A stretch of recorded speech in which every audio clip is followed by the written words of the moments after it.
Welcome, welcome, welcome everybody, and thank you for tuning in today.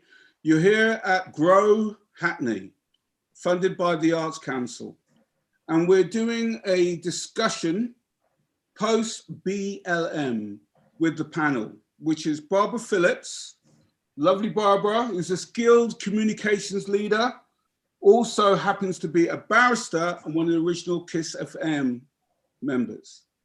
Gary Powell from the Hello, Gary, from the Libertines. See, he never gives me a chance to say anything.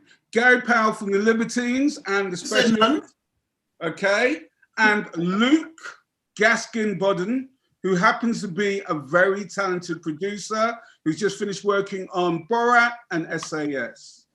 We are now going to be looking at reviewing 2020 through the art that created post-BLM, whilst looking forward to what lies ahead for the new generation in the current climate.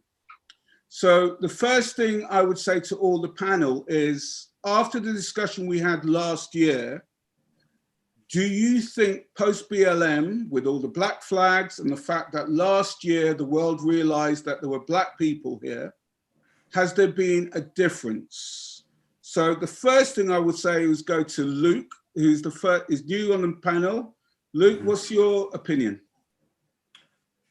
My honest opinion, I think we're still making gestures with sort of grappling with what the state of racism and institutional racism and systemic racism is in the UK. I think just because of the nature of what's happened with the pandemic and everything else, I think it's still in progress, because it's not, we've not been in offices. I've not gone and worked with my colleague who's making sort of vaguely offensive jokes and things like that. It's still, I think it's still in progress. I think it's still, we're not even a year on just yet from George Floyd. That happened in what, May last year? I think it's still, and there's been a lot of talk, the narrative is shifted, which is hopeful, I suppose, but I am not convinced. Call me a skeptic, I suppose, just yeah. Okay, Barbara? I think there will be change. I'm like Luke, there will be change. I've definitely seen a shift in awareness. I've been involved in that myself. Lots of people have been making sure that people know the foundation.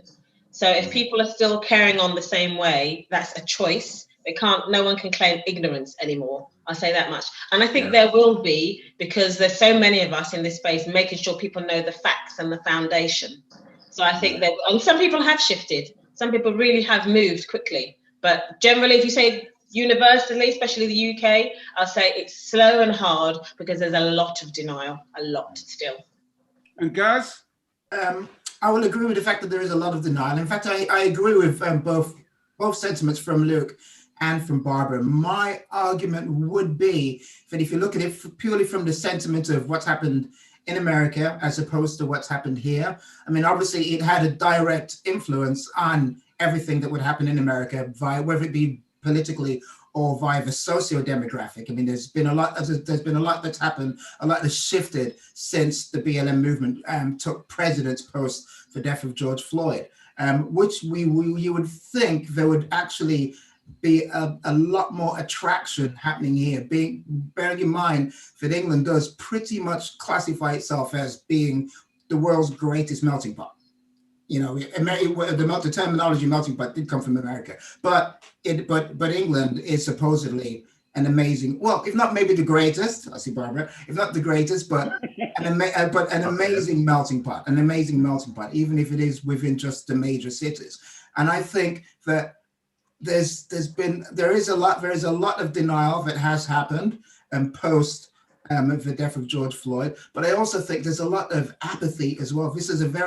As far as I'm concerned, this is a very apathetic country, and we can only see the movements that have happened around us for us to actually do something positively within that vein. You just have to look at what's happened with reference to COVID. Over 100,000 deaths, a government that has made mistakes left, right, and center, and the country's done absolutely nothing. In Holland, the government has been fired for mistakes that have been made with reference to children. There's been another parliamentary candidate that's been fired in Europe as well for mistakes that have been made. In this country, we kind of sit back and we kind of look, and I think we tend to wait for something to happen before it actually takes root. But I don't think, with reference to this, you can wait.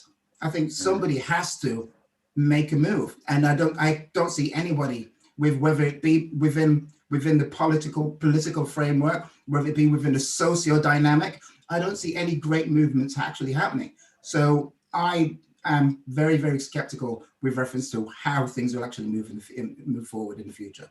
Can I just add to that, Gary? Because this is the element that people forget about the British government and establishment is desire. You know, please don't credit them with being apathetic. They're not apathetic. They don't want to do anything. They don't have to. Okay. Let's not forget, they're not doing stuff because they don't want to, and no one's we are not in a position to challenge them enough. So there's plenty of stuff they're doing, like giving themselves pay rises, giving, you know, all the different procurement contracts to their mates, cronyism, you know, there's lots of corruption, plenty of activity, but what should be done, they're not doing because we're not in a position, what their setup is, we're not in a position to challenge them, you know. So I just don't credit them with being apathetic and maybe not knowing what to do. They know what to do, they don't want to. Agreed. And I think also with that, not trying to get too political, but like for the opposition, I think we have the weakest opposition I've ever seen in my life. And the fact this guy who's basically as dry as a Weetabix has not done, all he ever does is simply just sits on the fence and not do anything. And as you said before, Gary, waits before maybe somebody like a footballer will come along and do his job for him. Exactly. Nothing at all. He is weak, and that's why he was selected. That's part. Remember, Tony Blair started off okay, and he ended up being Tory light. So Keir Starmer just came in Tory light. I wasn't expecting anything more from him, you know. Incredible. Yeah, Luke. Yeah, I think it's a tricky one because I think what you have to look at is it's funny how a lot of the sentiments have come from entertainers and people not in the political sphere. Like Barbara was saying, like it's not until people are kicking up a fuss about Black Lives Matter, that they've actually had anything to say about it. Do you know what I mean? That they've had anything to say about it. But it's like that everywhere. It's, you know, it's not until something catastrophic has happened that they've actually, you know, the one good thing for me that's happened off the back of all of this is that the discourse around it, your now silence is complicit. You know what I mean? You have to, there's no way you can ignore what is happening. It's like, this is for me, in my generation at least, this is a change that everyone's talking about it. And it's quite, at times hopeful, at times quite fatiguing, but it's interesting to see all the narrative around it and all the resources that are being shared, especially during the height of the Black Lives Matter protests and stuff. I even learned stuff. So I don't sort of hope much is going to change from as far as the government is concerned. Like, it's not, you know, I'm a skeptic. Is there anybody out there, any of the listeners who'd like to join in the discussion? Any listeners who'd like to join in the discussion? Dean, Carol, Sonia? Hi, Dom. I came in a little bit late because I've just got the app for this Zoom thing. So I'm just listening to the last 5 minutes, and I'm hearing about the government and what what people are forcing, or can we make a change? I think we can. I think it starts from the ground up, from the bottom up. I think we have to kind of have an agenda. I think there's too many of us that have different agendas, and they're able to pick us off one by one. So it's a matter of us coming together with a common purpose, a common goal, and presenting that to the powers that be. And Dean, do you see, because I know you come from like a council background and social care, do you see from what happened last year any difference from the job that you do? I think what this last year has shown me, being, like you said, from sort of local government and that side of things, is how much a lot of people have been disregarded. how much we depend on certain people that have been disregarded, and how much little power we actually have. I mean, this government has shown us who's really in control of people's lives, and it's not us, you know. And if we're looking at it from a, you know, I hate that phrase, BME and that kind of thing, because we're all people. But at the end of the day, we have been disenfranchised more than most people. And it's, again, I look at it this way. It's how we can become empowered. You know, we're not all going to have the same views about everything, but we have common goals. We have common views that we need to come together and present, because the way things are now, it's a matter of divide and rule. You know, they've divided a lot of us and they're ruling a lot of us now. You know, so you think they're doing that divide on race when it's really a class issue? yes, I mean, class, race, it's a difficult one because, you know, growing up in this country, everything is kind of intertwined. Yeah. You know, yes, you know, we can't ignore certain things. We can't ignore race. We can't ignore inequality, but it's all intertwined in this country. It's about the powers that be. It's about who's at the top, who's pulling the strings. And if they want to play a race against each other, they'll do that. If they want to play a gender against each other, they'll do that. And again, it's up to us to be unified, to speak with one voice, because we're all facing the same issues here. It's up to us to come together. Forums like this are ideal, where we can speak with one kind of tongue, if you like, because that's what the problem is. They know that they can divide us at the moment. Well, I think it's not so much that they know that they can divide us. I think it's more of a point that they are dividing us. If you are black and poor in this country, you are one division of a socio-demographic background. If you are white and poor in this country, you're not part of the same socio-demographic background as a black person, because because the class system actually dictates the system that at least you're not one of them. You are one of us. So they're actually pitting us against each other. And the only way we can actually combat this is by us actually coming together as a community. This is going to be a community-led investment, as it were, because we can't actually wait for the powers that be to actually do anything about it. We have to be the ones who actually have to come together as a community with a combined agenda, in that we want to change the levels of systemic racism, change the levels of poverty within the country, so that we become more of a socially motivated society.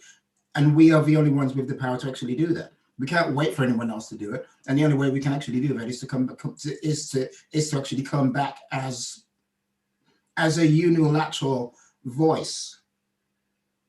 Totally agree. Totally. And that is why I say this. I mean, they've done this for hundreds of years. They're the experts at divide and rule. And we need to realize that we have much more in common than we do as individuals. And I think we've got away from that in the last 30 or 40 years. When my grandparents came to this country, you know, it didn't matter which part of the West Indies or wherever you was from. You know, if you was facing a common enemy, you'd all come together. You didn't ask, oh, is that person from, you know, Jamaica? Is that person from St. Lucia? Is that person, you know, you was going to protect your brother or your sister. And we need to get back to that kind of mentality. And we've lost it over the last 30 years, and they've reaped the rewards of that. I mean, another perfect example of what we're actually fighting against, sorry to waffle on again, is one of my favorite politicians ever, because he just makes me laugh. He just reminds me of an episode of The Simpsons, Mr. Jacob Rees-Mogg. I think he's absolutely hilarious, albeit possibly one of the most dangerous characters in the entire world. But every time I do see him, I do kind of have a little bit of a chuckle. Happy fish, happy English fish. Thank you very much. That's exactly what I was going to bring up. That's exactly what we're fighting against. the type of mentality that is so ingrained in an imperialistic mindset that, I mean, even with reference to the fact that, you know, the whole fisheries argument, was in 1973 when we eventually joined what was then the EEC, after being kept out for years by Charles de Gaulle. Because people didn't want the UK in it, because they said the UK, don't let them in because they're going to mess it up. That's what they said. It was all led and driven by Charles de Gaulle, but we eventually got in. And one of the last torts that was written and completed was the fisheries, and the whole fisheries thing was basically written on the back of a paper doily. It was like, oh my God, we've forgotten something. What about the fisheries? And the British said, all right, fine, we can have this part of the waters, and we'll sign off on that. And Europe went, fine, you're in. All of a sudden, when we are now fighting for something that we freely gave away back in 1973. Complaining about the percentage of the waters that we can fish, the profit margins that we are allowed to gain, when we should have known that in the first place. We gave it away. It was a stupid English mentality, and it was imperialism, this imperialistic mindset that led us to this point in time now, where we now have Jacob Rees-Mogg saying, well, if the fish are dying, at least they're dying English, and they're happy to be dying English. And what I was going to say is talk about the whole divide thing. What was great that I saw last year is the person who brought the nation together was a black 25-year-old footballer. 23, yeah. Marcus Rashford. And the fact that people didn't see a black youth, somebody saw is a kid who understood where he came from a working class background, where your mother could just barely afford to feed you, and the nation came back together and embarrassed and shamed to the point where they've done so many U-turns. It's embarrassing. It is, but you know, it's wrong that I'm glad that Marcus Rashford is doing it, and one of the best things about what he's done and how he's done it is, he's only just turned something like 23. So he's a babe, number one. Number two, he didn't say feed the black children in the UK. He said feed all poor children, all hungry children, all 14.2 million of them. He didn't just say, well, I'm black, feed the black ones. So that was I think that was really important. That's why everyone got behind him, because I think people were holding their breath thinking, oh, he's black, he's just going to go for the black kids. And they realized, you know, it's a bigger picture than that. So that I don't know whether it probably was unconscious because he's just a good guy, but that was really, really powerful, I think. Yeah, and this is why I think the establishment, one of the main reasons why the establishment is so pitted on keeping us divided as I don't know, as a socio-demographic of people, young white children, young black children, keep them apart, the middle-aged, you know, whatever, just keep everybody apart within a socio-economic framework. Because if we actually came together as a people, they would be fucked. Excuse me. They'd be toast. They would be fucked. They would be. And we as a people of the United Kingdom. I mean, obviously there's going to be there's different franchises within different areas of the country. But, you know, I can only look at it from a London-centric point of view. I look around London and I see all of the different creeds, colors, nationalities, religions, all kind of like homogenizing in one massive city. And I look around the rest of the country and there are pockets of that happen everywhere else. But, you know, with reference to the whole kind of like socio-demographic coming together as one, I don't see this really happening anywhere else. It's not happening in France, definitely not. Definitely not happening in France, and it certainly is not happening in the United States of America. It really isn't happening there. That is possibly, in my mind, possibly the most racist country in the entire. It always has been. Even with Kamala Harris and AOC and everything else that's happening there, I still think it is a completely disenfranchised society. Whereas we are disenfranchised, but not as. Well, I think with America, it's like we've had a conversation about this, Gary. I think what Malcolm X said, chickens have finally come to roost. It's like what Barbara said, America always has been the most racist country in the world. Yeah. Right? But the fact is, it's been very good of disguising it. And now finally, it's come over, right? You can actually see it. And I think it was Obama, all right, I think as soon as they got that black president, that's when it kicked off. And that whole thing of fear of a black planet. And now what you're seeing with Trump, and it wasn't, and I think Trump is about, and you should, and this is why I'm going to come to you, Luke. With Trump, I think Trump was the match that lit the whole thing, their bomb. I think he was the light, which was basically they were dying to do it. And now you had families, particularly like the Republicans, where you see they're going backwards now, saying they had nothing to do with Trump the whole bit. Politicians. Classic. So Luke, friends, you worked on Borat. So from your period with the last film, which where they went after Trump or whatever, what did you take on that?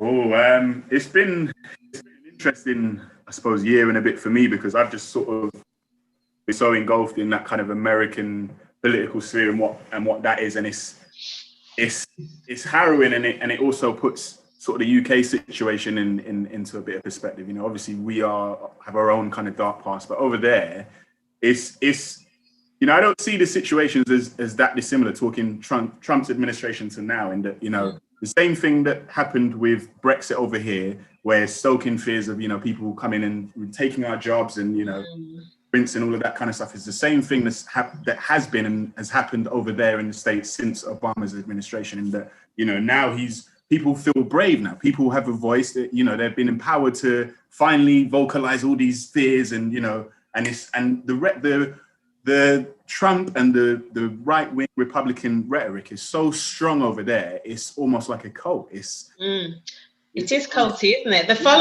following him like a cult, because it doesn't matter what he knows, whatever he says, they're like, yeah. It's frightening, and it's hard to, you know, one of the most frightening things for me of just sort of looking at it as an outsider looking into sort of the American system is, over here, you know, people that are, you know, for want of a better term, ignorant, racist, you know, those kind of outspoken types, largely marginalized over here today. You know, they're the ignorant minority, and it doesn't exist, even though there's been an undercurrent of that in Britain for many, many decades.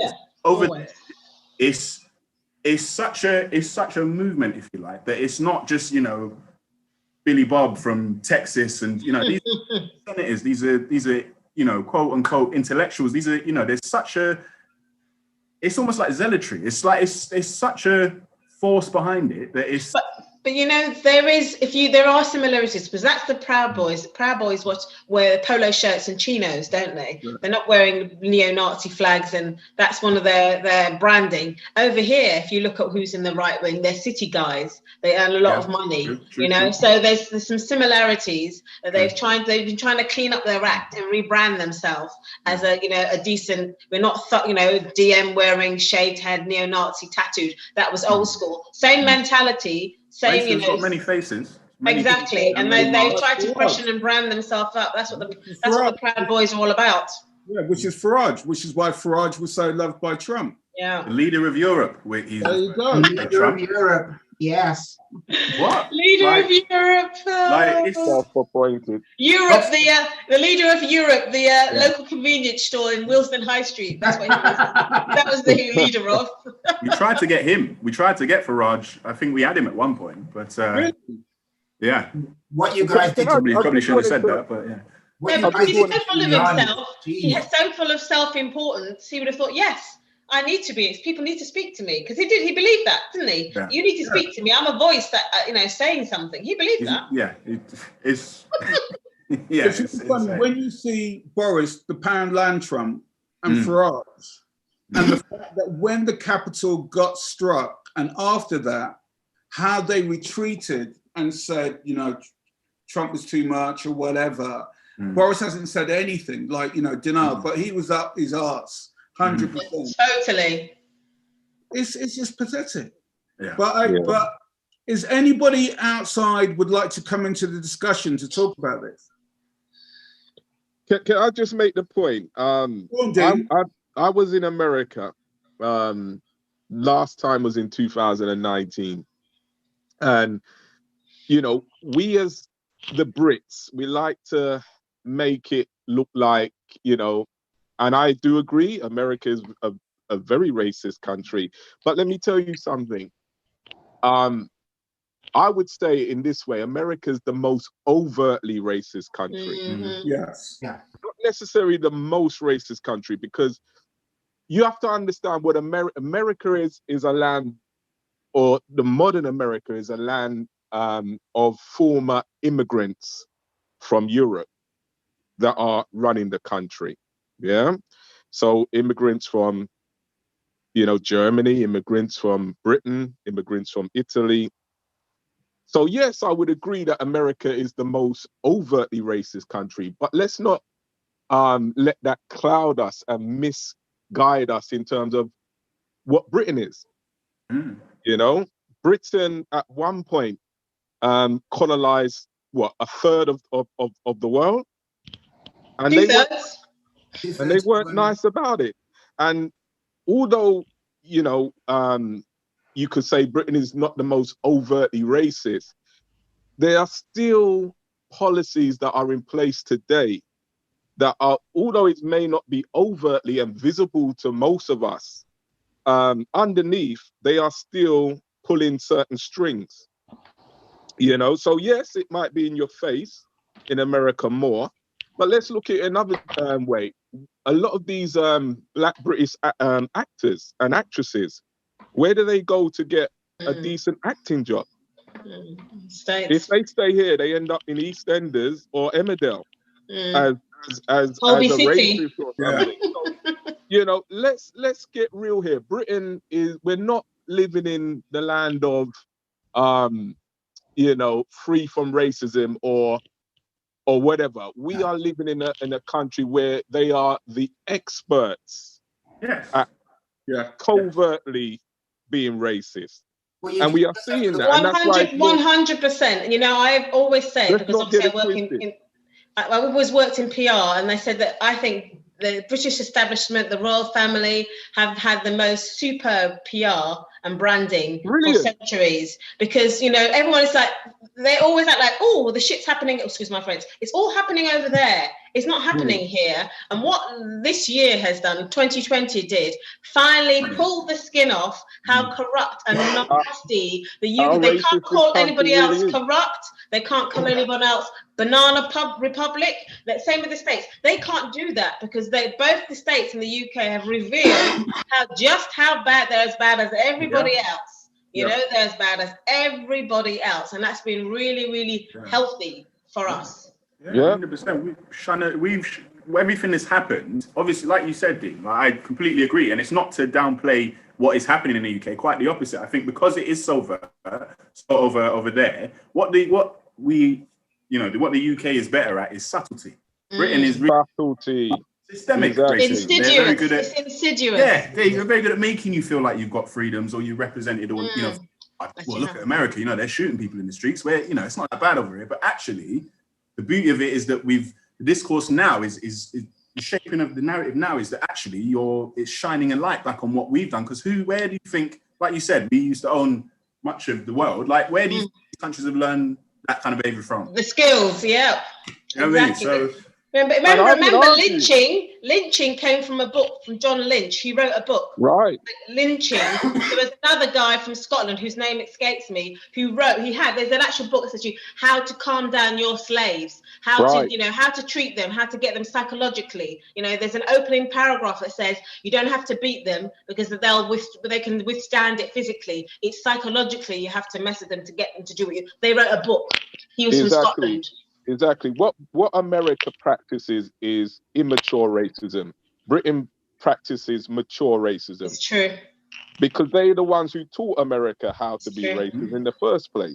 So, I would always argue about this, and it's something I live by. It's better the devil you know. In America, you know where you stand if you're a certain minority. You know where you stand. But in Britain, it's this... shake your hands. Almost under the carpet. Let's sweep it under the carpet. We don't know what you're complaining about, really. It's not too bad over here. To me, that's even worse. Because at least in America, it's always on the agenda. It's in your face. But in Britain, it's only the last, really, let's say... It's psychological. It's psychological. Exactly. If we don't say there's a problem, if we don't admit to it, then there's nothing we have to do about it. It's only really in the last year or two that we've seen Black Lives Matter and all this kind of stuff. But my argument there is that that's all well and good. You know, and Britain is very good at ticking boxes. You know, if we say, and I'm speaking from somebody who works in local government, is that every time an issue comes out in Britain, you get questionnaires, you get things like, you know, how do you feel about this? What it is, it amounts to tick box exercising. We're not actually going to do anything about the problem, but we're going to be shown to be proactive, platform. Playing the game.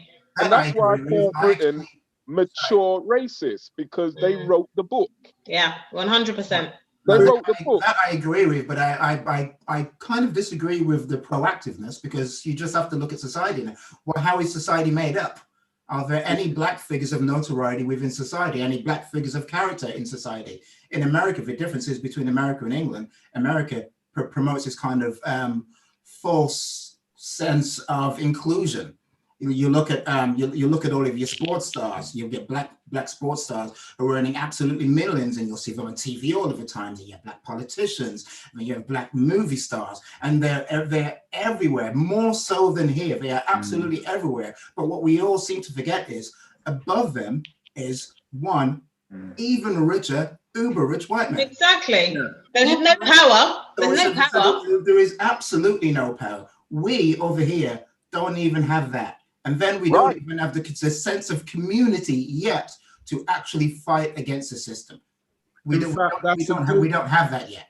And that's a good link to our next pointer. Now, my next pointer is, did any of you watch Small Axe? Of course. Oh, yeah. Of course. So, for me personally, I thought it was some of the greatest British TV I've ever seen. Yeah. And the fact, I think, because it was commissioned before what happened with Black Lives Matter, and because it took a director, Steve McQueen, Steve McQueen, all right, who's had numerous who's won an Oscar to get it commissioned and be put on BBC TV. I was embarrassing, I think, the lack of publicity they had to push it beforehand. For me, everything what we're talking about historically, the whole thing about British and racism and where it comes from watching the first episode, Mangrove, I thought it was some of the best things I've ever seen. You know? And Sean Parks, I would like to say Sean Parks, who played the role of the manager of Mangrove, Frank Fishcliffe, I think was fantastic. He didn't get the props that he should have. But I'd just like to get from everybody here who has seen it, what you thought of Small Axe. Well, I watched them all, apart from the education one, which I said to Dominic earlier. I can't bring myself to watch it because it's too close to home, and it's probably happening. If we were in schools now, it would be happening today. You know, it's only stopped or quelled because we're not in the classroom anymore. So the education one, I know the story, haven't watched, but I'm a child of Notting Hill. That's where I grew up. Mangrove was the front line. So that one did it for me. I think it was really accurate. And I said to Dominic earlier, what was really interesting is my parents took on that narrative of it being bad. We were banned from going to All Saints Road. Don't go near there. It's really bad stuff happening. And we can never understand why. So obviously we went because we went for a bit of adventure. But now, as you get older, you realize it was because of the police presence there, because you only had to walk down the road and you'd get nicked. So they were all superb, I think. I loved Lovers Rock. 57 versions of Silly Games is too much. I wish they were playing Johnny. I wish they paid her £1 for every verse of Silly Games, because it was too much. But otherwise, I thought their clothing, the hairstyles, everything was really, really accurate. And I enjoyed them all. But say I haven't done the education one because I'm not ready for that yet. And funny enough, you're going to, because Dean, I'm sure you're going to get on this, on the educational one, which was brilliant for me. Yeah. I mean, how was it personal? Could you explain why in some way it was personal for you, Barbara? Just I have family members who went through something similar, and are powerless. They just label you, and that's it. Take you out, fling you somewhere all over. I mean, I had a relative we live West Side. They were suggesting a unit in East London. How are you supposed to get there at 9 o'clock in the morning? It's really disgusting. So I haven't been able to, because I haven't been able to bring myself to watch it, but I know the story, and it's not me. And there's lots of families, and there's not, there's children. There's nothing wrong with their education level. There's nothing wrong with their learning ability. It's just the racist teachers. We don't talk about how much racism there is in education, but we've all experienced it. We've all experienced if you went to school in the UK, and they just still have that power. And I think the same racism that happened back in the day is still happening now, but on a more edge. Carol, pleased to meet you. Hello. Hello, how are you doing? I'm all right. I'm taking it in. I would just like to ask you, did you watch Small Axe? Yes, I lived through that era, actually. Through silly games, through the education system. I was suspended from school because I brought black history books in. Ooh, I'm from Brixton. I grew up in Brixton. I was born in Stockwell, so I lived in Kennington, Brixton. Grandparents lived in tower blocks in Camberwell most of their lives. So Lewisham, Deptford, all south. So but yeah, it was interesting because I wanted to interject in your last section. So I'm going to interject to say something about the last section and about Small Axe, because not everybody, black people, liked Small Axe. And like some of my Turkish friends who I went to school with in Southwark liked it either, because they felt it was very stylized. Yeah, and the 57 versions of silly game. Can I ask you a question? Was it because of that one program, the Lovers Rock one, or you talk about? I think it was something about the Lovers Rock episode. Yes, I think it was that whole a cappella. I never went blues party that looked anything like that. And then you have to remind. My brother ran a sound system. So I grew up in sound system culture, and he's the second generation of sound system men. But so we knew it was artistic license. How else are you going to portray a blues party? Do you want to see people stabbing each other and all the shenanigans and selling liquor and this and that? No, you don't.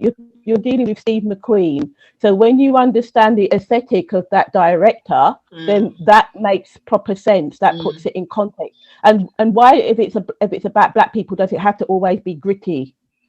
Do you know what I mean? Yeah. He dealt with the gritty. He dealt with Lloyd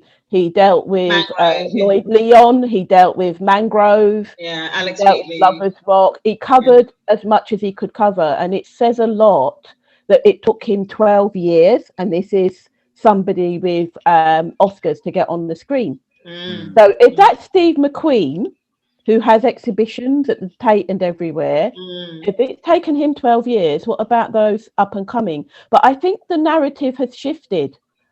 Much as I'm hearing that, Britain taught America imperialism, and we know how that's gone in the Caribbean and elsewhere in the world because they exported racism. I think that a younger generation are taking things in hand, because I know people who do food growing, the politics around climate change.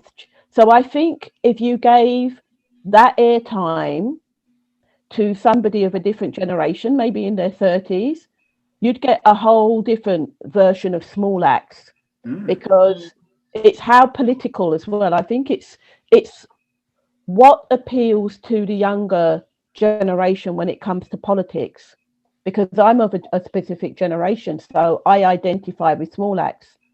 My parents, I've known about children who are excluded, and I want to raise something as well about. I don't think we can always focus on the right wing, because, as Dean said, I like my racists to be up front. I really love an upfront racist. Well, I see what you're dealing with. Diluted. Yeah, You know because what you're dealing with. I think a lot of liberal people are racist, and gatekeeping is one of the biggest form of racism that I've ever encountered. I've got an arts background, and I work in community gardening and project management. And the thing that on a personal level I deal with is, if you are awarded money to do a project, watch the Liberals come in. Watch the Liberals come in. Even Martin Luther King said that the Liberals, the ones that are supposed to be on our side, are some of the dangerous, because they're the ones that don't want to rock the boat, and they're the ones who just want to play the game, and they're like, yeah, we're against racism, but we're not going to say anything. So, but they do. I mean, it's the same as what's happening with Keir Starmer, isn't it? He has no backbone, and they chose him. He's a proper sponge. He's got nothing going on for himself. It would even be a disgrace to call him Tory light, because he's got nothing. He's got nothing going on. He's just a figurehead. They just have to have someone who's a leader. And why does it always have to be a white middle class man? So let's talk about gender. Let's talk. And I think class is very important in this country. Yes. And I think the footballer with the school dinners, I had school dinners as a child, and I think we really do. And I think people are banding together. I think it's really interesting, the alliances and like reparations, like groups like Land in Our Name, Misery Party, like sober drinking, trans, queer agenda. So I think that there's a different conversation going on that's not necessarily in the public domain or something which captures the headline, because they're not killing each other. It's very easy to talk about country lines, isn't it? County lines, things like that, where I live. It's the narrative, doesn't it? Yeah. And who gets to occupy public domain? We saw that at Capitol. We saw that before the inauguration. It's okay if you're a certain colour to be ramping all over their version of the Houses of Parliament. Could you imagine a scenario in this country where a group of white or black people rocked up to the house? They'd be machine gunned down before they even thought of going any with. Well, I don't think any police. I'm not saying that. I can't imagine police actually letting them in, because their two jobs were. I don't think they're still representing the Queen. So it's different. It's different because they are the home of selling the arms. Yeah, true. Britain is the centre of the arms trade. True. And I live close enough where I am in Southwark to see how COVID has brought the military present right on the doorstep. We have army. We have the army stationed here in Zone 1. We have helicopters circling. We've had dispersal orders. Yeah. So we've had the youth being attempts to criminalise black and brown youth in the public domain. Yeah. So this is what we've seen since the last lockdown, and how precarious what this notion of democracy is. Yeah. What is democracy? Because only certain people are allowed to speak. But I kind of like the way that Marcus Rashford has made the media sit up. People like Piers Morgan, can't stand him, even though I support Arsenal like him. It's interesting. Yeah, you need somebody like that. And Sterling before. Look at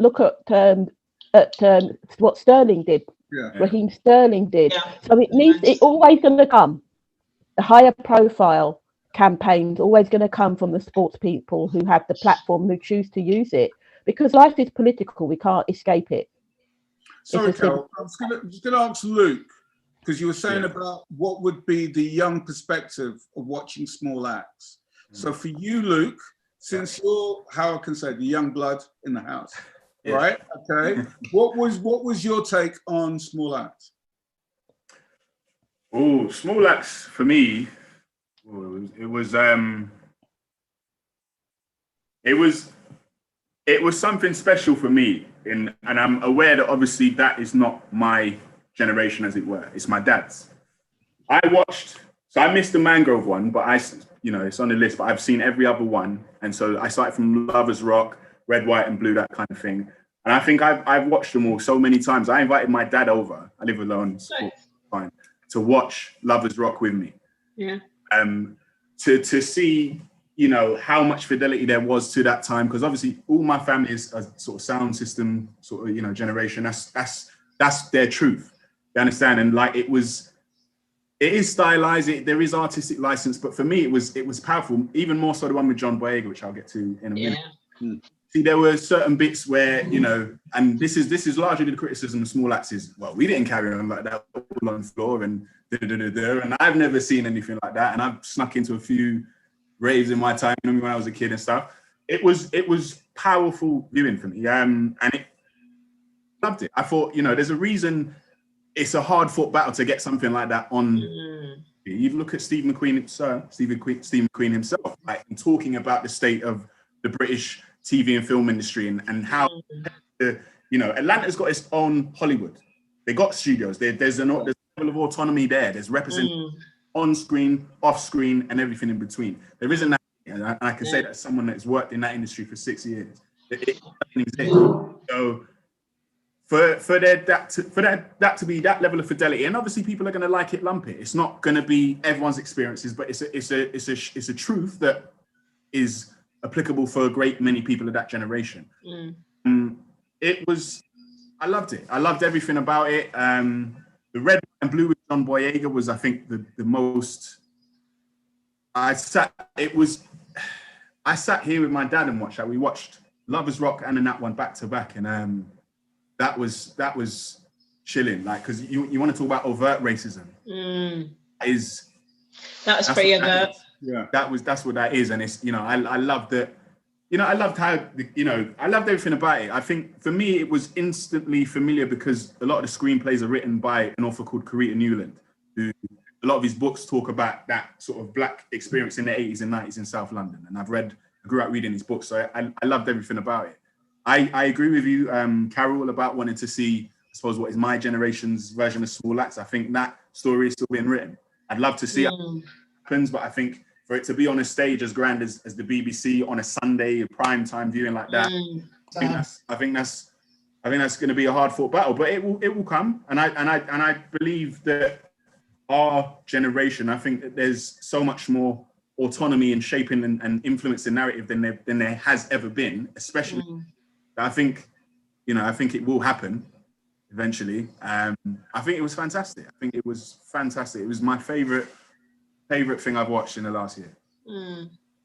You know, just to add shortly, we have to remember, to Carol's point, we have to remember with Small Axe, I think the importance of that generation and taking those stories, because Lenny Henry and even David Olusoga has spoken about that group, you know, that have been a lost generation. You know, there was no profile, there were no programs, there was no, you know, coverage unless it was stabbings. There was nothing. And that's why I think Stephen King focused on that, because that was literally a lost generation, didn't get any kind of profile, which is why everyone, you know, that generation flocked to it, because they saw themselves finally.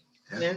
And again, for me, it just brings forward the point that this is something that we need to fight for more as a community, to actually get these type of viewings actually happening. Because just look what's happening with the BBC now. The new BBC commissioner is a Tory supporting banker. I mean, if it's up to him, I mean, what do we think will be the relevant TV viewing that will happen in the future?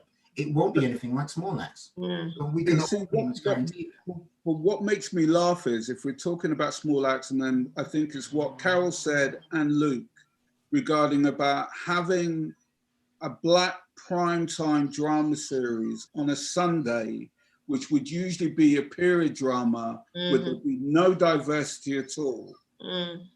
Netflix has just kicked everybody's ass. The fact there where you have Sonja Rhimes has come with Bridgeton, which is not only a period piece, which most commissioners would say, particularly at BBC, would say, you can't do period drama and diverse. You cannot do that. And now one of the top shows is Bridgeton. Yeah. What's his name? Your man. You mean the gorgy chops? Yeah, that one. Yeah, so I'm told. Yeah. The new Mr. Darcy happens to be a brother, and every woman I know is saying the same thing. Yeah. I love a piece of Mr. Hastings. Yeah. Right. And Duke of Hastings, darling, Duke. Duke of Hastings. Names and John Luke, gorgeous chops, yeah. But also the fact is simply, it came down to characters, And at the end of the day, people were watching Bridgerton because it was about shagging. Is he going to shag her or not? That was the basic thing. And then it goes on Netflix and become one of the most watched shows around the world. For what I'm seeing now with the BBC, it's like you're too late.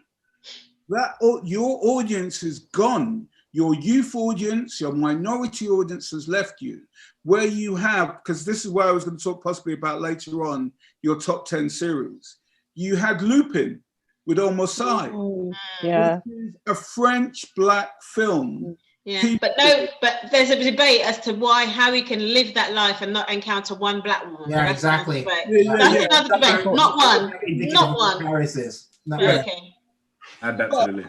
But Lupin, you had an Orthodox. Unorthodox is right. You had, you've got Lovecraft Country. That's my program of the century. Oh my God, that's everything. That was everything. Which again, what we talked about, another British actress or actor has to go to America to do it. Yeah. And I thought Lovecraft Country was as good as Watchmen. Yeah, Watchmen. Woo. But you have all this diversity on the streaming channels, and then we have a head of diversity at the BBC, and it's still not happening. It's still not happening. I think creative diversity. I think they're just too late. They're just too late. It's gone. It's not actually. I don't even think it's the broadcasting. I think it's if you were to walk into the BBC and walk around the offices, what are you going to see? It's still white middle class. They don't want to. Let's never forget desire. Let's never forget they're doing what they want to do. Let's never let them excuse themselves saying, "Oh, can't find the talent." It's all bullshit. They absolutely are running the BBC the way they want to run it, and they want it to be all white and middle class, and that's what it is. And they'll stick in June. More power to you. Brenda Manis left. She left before Christmas because she had enough. Yeah, she's gone. Brenda Manis has left. She's been there 20 years. Couldn't get where she needed to get. She does so. If you look at her resume, she's done so much stuff outside of the BBC. She's at the Venice Festival of Art, which is massive, presenting that outside. Go back to the BBC. Put her in a little box like this. Brenda's been in this for years, even since I was there. She should be head of diversity. She should be head of diversity there. She should be head of something. Jesus Christ. But you see, that goes back to my point about how Britain are the masters of this covert thing, because they will give the impression that there are opportunities. I'm not going to lie, there are opportunities in this country, but there's a glass ceiling, and it's fairly low. And going back to small acts, you know what that brought home to me, I agree with what everyone said so far, but you have to look at it. When I grew up, I was born in the 70s, mid 70s, and we had programs. You have to go back. We have to do our history when we're talking about programs. And you had programs like No Problem. You had programs like, when I'm bringing it up to the 80s, the Lenny Henry Show. You had The Real McCoy. Where a lot of Asian actors came out of that and have done very well, better than the actual other black ones. Right. So we have to look at those things and say, in terms of how far we come, how far have we actually come? Where The Real McCoy or something like Desmond's was the last program that you saw which was centered around a black family on mainstream TV. Yeah. And that was 15 years ago? And we're talking about, we're in 2021 now, where Small Acts comes out and we're all raving about it. And I tell you, one of the reasons why we're raving about it, because we've been starved so much of that type of content. Do you know that they, just as a side point, the BBC, remember they lost all the episodes of The Real McCoy. They lost them, all 20, and then there was a massive outcry, and then they found all the episodes, and they're on iPlayer or what have you, but they had lost them. because they just really like didn't they want lost all it. The theory was, we've got small acts, right? You know, this revolving door. You've got small acts now. You don't need real One in, McCoy one as well. out. You've got Yeah. one black program. It's not enough That's for you. it. You can't That's have them it. both. But Dominic's right. Dominic's right that programs like what was it called? Bridget? What was it called? Bridgerton, right?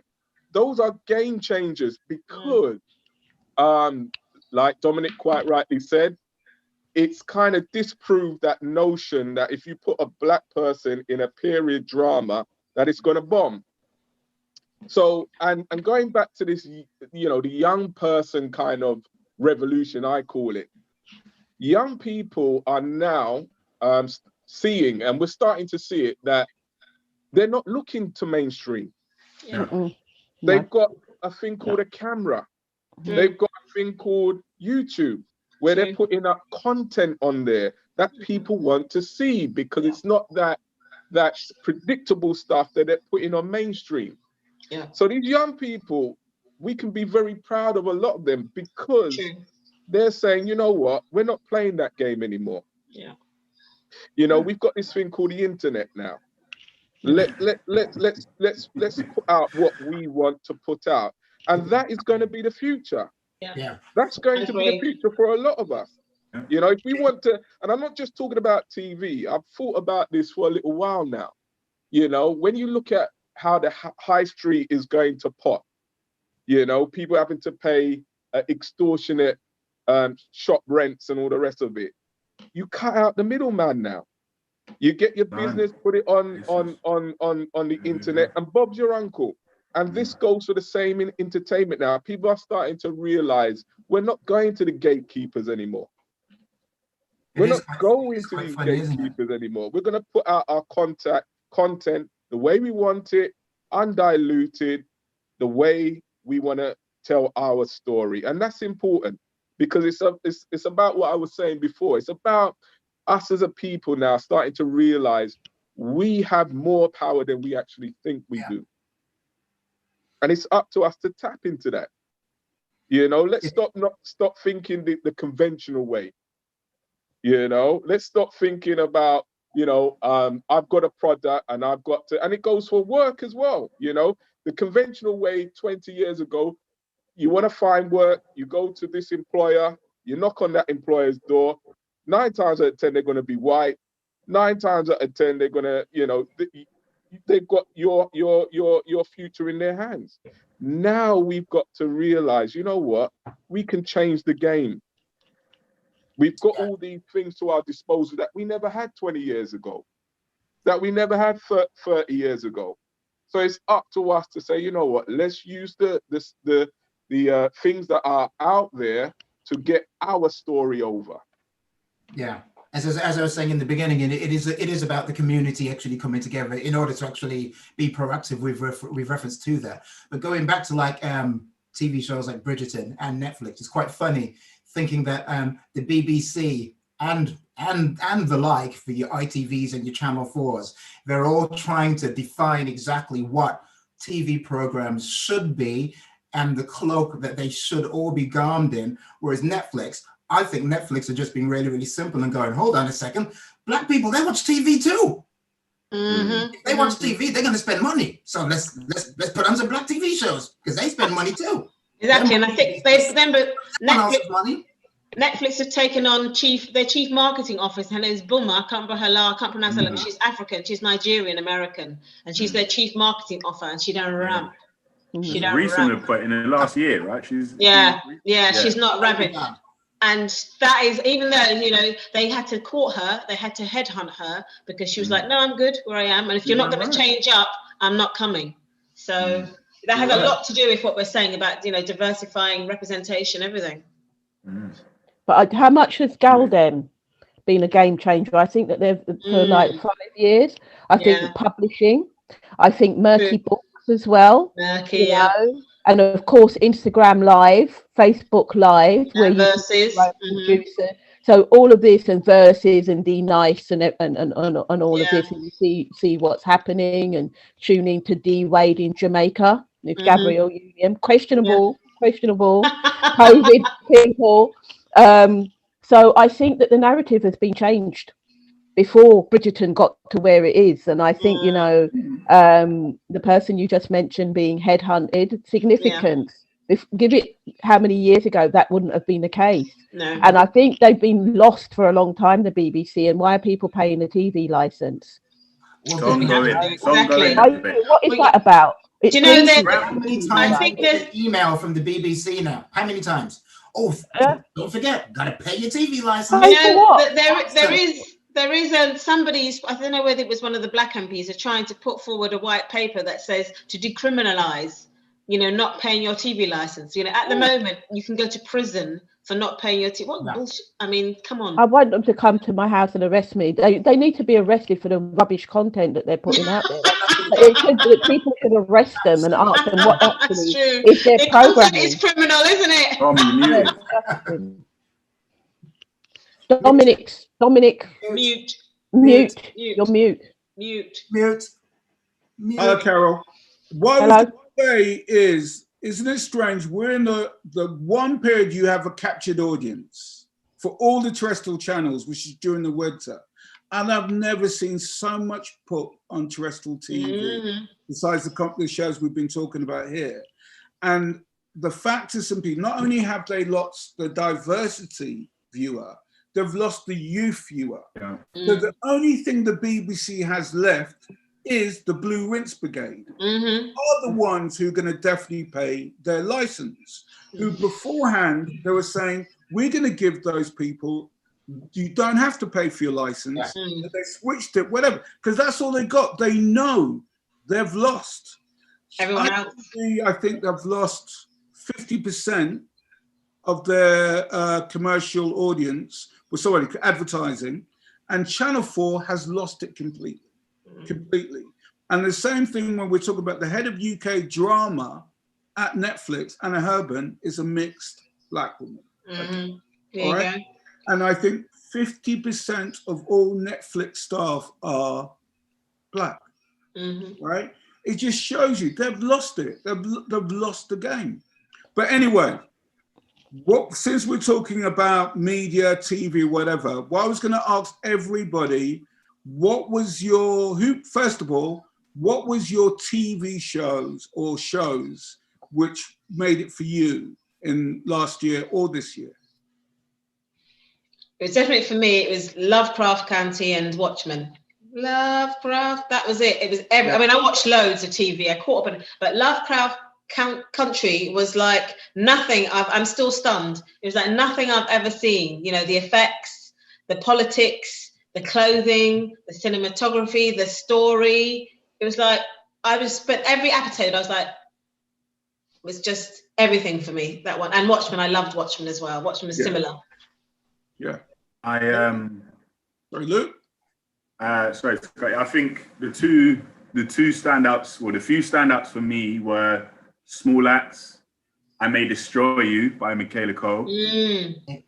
She's sensational. She's the British talent she is, and The Mandalorian. I'll be real honest. That ate up. It is. That yam some time. So yeah. Sorry. And Gangs of London. Sorry. Gangs of London. That's my three. Yeah. I May Destroy You, The Mandalorian, Gangs of London. Yeah. And the same person who commissioned Gangs of London is now the head of UK drama for Netflix. There you go. Yeah. You know, and I thought it was going to be a good show. Carol? Well, I like the Imagineers. That Disney, I love anything to do with architecture and dreaming and all of this. Also, Bridgerton. I can't wait for when the next season come out. The series, because they're going to change up the writing to reflect race, because it's good to see the diverse cast. But you've got Adjoa Anja, haven't you? So you've got the leading black actors going, well, hello, Georgian England.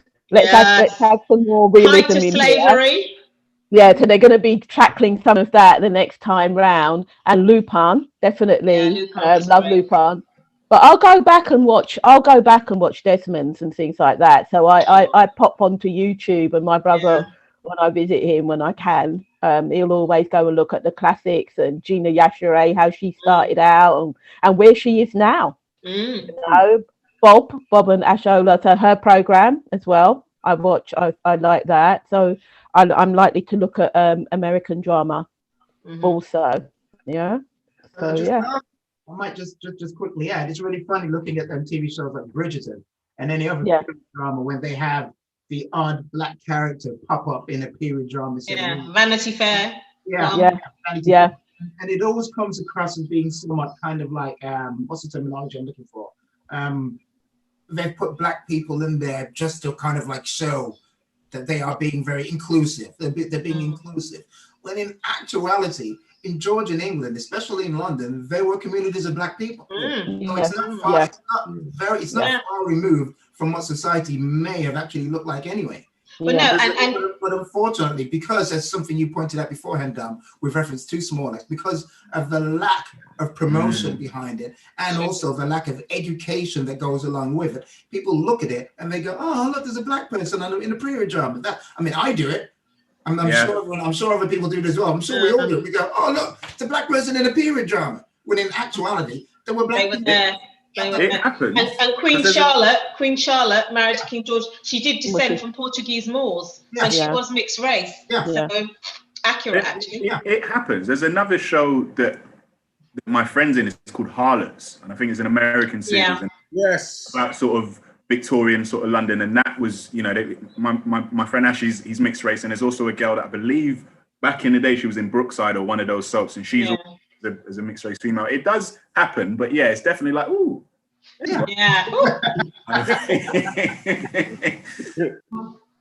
So for me, I would agree with everybody. Lovecraft Country, Small Axe, I May Destroy You, Mandalorian, Bridgerton, Queen's Gambit. Queen's Gambit, I love Queen's Gambit. I love Queen's Gambit. And the fact the sister with the afro turns up in the season. Yes, and saves her all. And I think there's one more I was thinking about as well. Oh my God. Unorthodox. Unorthodox was superb, wasn't it? Superb. This is really, really you feel, I could feel the oppression. It was tangible. My God, it was tangible how oppressed they that was something that was special. Really good soap. So, next thing. Oh, Dean, you still there? Yeah, I'm still here. Come in, bro. Come in. Sorry, I don't want to leave you out in the cold. You guys were stealing all my programs. I was thinking, we're all watching. Dean. We're all watching. I agree with Queen's Gambit was very good. Bridgerton, because you're seeing something that you haven't seen ever. Or, ever, a good word, ever, But I've been watching a lot of stuff on not just Netflix, but Now TV. And there was a good program I watched a couple of weeks ago about a documentary really about crime in America, and how the system is geared against, as we know, certain minorities. So that was really good. Another program, because I do like a bit of crime. Another program, Godfather of Harlem. Yes. Very good program. Very good. I haven't got to that one yet. Very good. It's talking about Bumpy Johnson. Was the mentor to Frank Lucas. That's right. Yeah. American Gangster. Very well exactly. And I'll tell you something, a stellar performance by Whitaker there. Forrest Whitaker. Wow. Who funny enough was in Jingle Jangle. Yes, Jingle Jangle. Yeah. Love me some Jingle Jangle. Very good as well. So there is stuff. I mean, and it goes back to what we were saying. We now have choice. So if we don't like what we're seeing on mainstream, we can go somewhere else, and we can get our little fix. We shouldn't have to pay the license, though, should we? No, we shouldn't. For the Drudge that's on BBC. And maybe it's only a matter of time before it does become a thing of the past, because, when they look at their viewing, because everything in Britain is about money. you know, and that's something nobody can escape. You know, if viewing figures start going down significantly, which they probably are going down significantly, then something will be done, you know, because they cannot compete against the amount of diversity and the amount of choice that are on other platforms. Yeah. So for me, those were the programs. There's a lot of things coming out that we need to support. And like what I'd like to say there as well is I was so proud to hear the news today that John Boyega is going to be in a film with possibly the best male actor of this generation, which is Robert De Niro. Wow. Robert De Niro. Yeah. He's actually going to be in the league with Robert De Niro. Wow, I didn't hear that. Things Yes, new. We're moving. So, nice. Deservedly so. Amazing. Everybody. Sorry, Gary. I'm just saying deservedly so. Yeah. Exactly. But, you know, but that's another thing as well. Sorry to interrupt there. It's a little bit like, I mean, I'm sure Luke and Barbara as well. How many times have you been somewhere in an environment where you've been asked to speak, and then once spoken, somebody's come up to you and said, "Oh, you speak really well." Yes. Like, well, Don't get me started. Not recently. Please don't get me started. Why is that a thing? Yeah. I almost want to kind of, you know those films where something good happens for a character in a film and he tries to blow it up as if it's absolutely nothing. I personally think that's how we should be reacting to John Boyega, because he's bloody talented. Yeah. If it was Johnny Depp, if you said Johnny Depp's going to be in a film with Robert De Niro, we'd be like, all right, cool. Yeah. But because it's John Boyega, who is an amazing actor, who hasn't obviously been given the opportunity beforehand, we're like, hey, that's amazing. Partially because of his ethnicity, because he is black and he is one of our own. And we're like, yeah, that's amazing. But I'm just like, you know something? Yeah, fine. Absolutely. That's where he should be. He should be in films of that caliber. Caliber. But do you know what, though? I think one of the reasons, I don't know, I'm just speculating, but, you know, he's down as one of my heroes of last year because, you know, when he spoke out at Hyde Park, he said what most black people have to go to work and face. If I speak out, will I have a job tomorrow? He actually said that. And I think people like De Niro, would have thought, okay, you know, I think that would have brought him to the fore. He said, I don't care if I haven't got a job tomorrow. I need to speak. You know, that has got a certain amount of cachet amongst some old school actors. So that probably helped him. Well, really great. Enough, that's a good link, Barbara, to who would be your heroes of 2020, 2021. So, Barbara, your heroes. Yeah, definitely. I have to say all of the NHS staff, and especially the black ones, sorry, but I have to say that because they've got COVID and then they've got spicy sauce racism to deal with as well. So they're battling COVID and they're battling racism and they're battling everything else they have every day. So I say more power to them because it wasn't just the horrible, situation. They still have to deal with the everyday racism. And then my other one was John Boyega for the reason I've just said, because essentially he said to me, he just spoke to what every black person has to say when they go to work and they're having the microaggressions and they're seeing the naked racism. You know, if I speak, I have to, I might as well take my coat and go. And he said, I don't care, I'm doing it. So those are my two of many, but the two that stood out for me. Okay. Gary? There'd be a few. John Boyega, obviously, because of everything that Barbara says.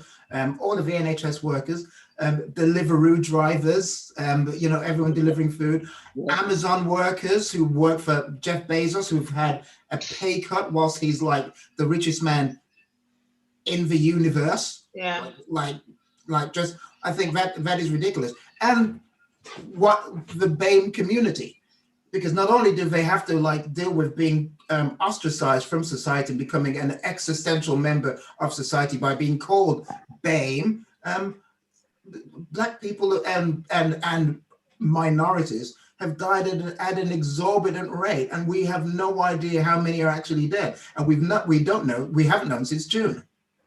But still, the government is willing and able, and the BBC is complicit by actually stating that the figures for deaths in the UK have now reached 100,000. whilst also knowing full well that they haven't correctly counted all members of society since June. Yeah. Carol, your heroes of 2020. Well, it's any of the essential workers, definitely. School teachers, parents who are doing homeschooling, not the ones who write into the Guardian and moan, not them ones. No, don't need to hear it. We don't care. And you've got the bikes, you can do all them expensive bike exercise. I think the youth. Yeah, Peloton, Peloton.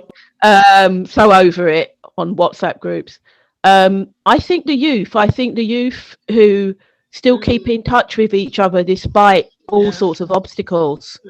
When I look out my window, when I go about my business, to see how they're keeping in touch with each other. Anyone that deals with mental health.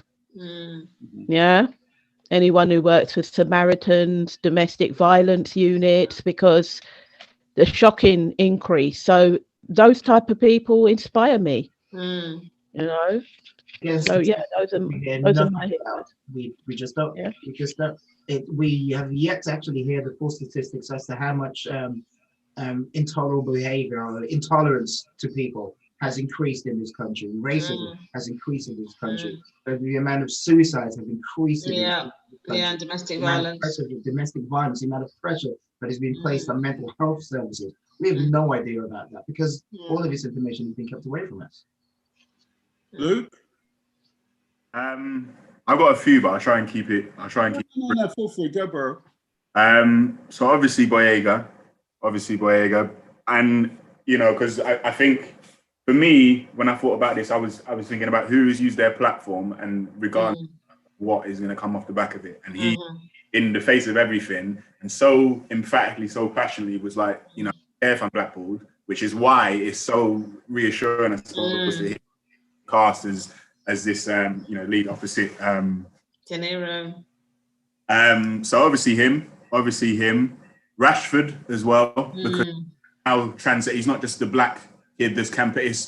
It makes me laugh now that how old is he? 23. That he's they're deferring to his expertise and his expertise. He's 23. You know what I mean? And he's part of that conversation, and I think that's a wonderful. His expertise in being hungry. That must there you go. There you go. So it's like well, whenever we're talking about people bungling and you messed up how people's actual package and what people should really be getting. He's now part of that conversation, which I think is fantastic. Lewis Hamilton. Yes. Sir. Sir Lewis Hamilton, because again, he's someone that has used his platform. Before this year, I've been aware of him. I've met, he's not someone that was necessarily on my radar, but I rate that he's spoken and used his platform to be so vocal about, anti-racism and everything that has gone on. And trust me, I'm an F1 follower, and he got stick for that. Don't believe he didn't. He got hardcore.